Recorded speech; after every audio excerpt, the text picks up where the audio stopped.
gas prices are very high. We're having to kind of play this, diplomatic game with the Saudis, as you've mentioned, and we've of course had to, release a ton of petroleum from the strategic reserve. Didn't have to. Yeah. Biden did it. Yeah. Tell us about it.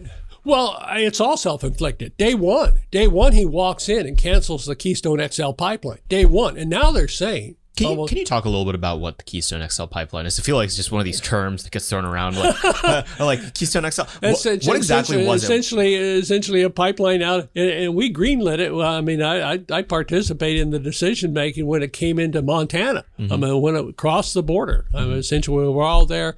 Got the call from the state director of Bureau of Land Management, state director in Montana, say, "Okay, they crossed the border. There, it's in the United States." So is this a pipeline from Canada down through the United States, and then to refineries here to mix in with other petroleum products that are here domestically.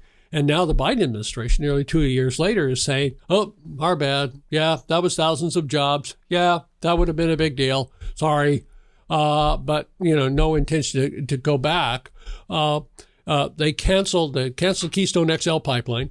They said no oil and gas leases, no more. We're statutorily mandated to hold a lease every quarter, a lease sale every quarter. Say, state of Wyoming, okay, what do you got, Wyoming, that's available for oil and gas leasing? Make it available every quarter. For eight quarters, they didn't do any. I think they did one small one.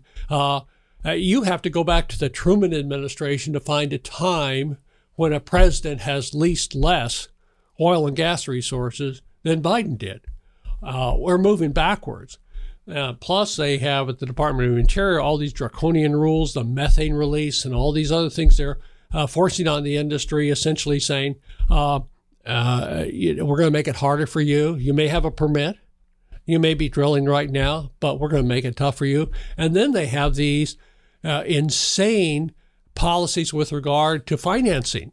They're essentially telling the banks, do not give money to oil and gas. That's a bad thing. You can't be. What Reagan understood was that the majors did not make the discoveries. Exxon isn't making big discoveries. Chevron's not making big discoveries. It's wildcatters, what we call wildcatters in the West, these independent oil and gas operators that got an idea and they think, I can find energy there. My late friend Mick McMurray, who uncovered, using fracking, the biggest gas field in history, the Jonah Field in outside of Pinedale, Wyoming. He was a wildcatter. He's a former construction guy, building highways. And he said, I think I'd do something good in the oil patch. And got in the oil patch, hired the best geologists he could, made those big discoveries. And then Reagan also knew that it would be by innovative technologies like fracking. And fracking's not all that innovative. It was invented in the 1800s, 1850s.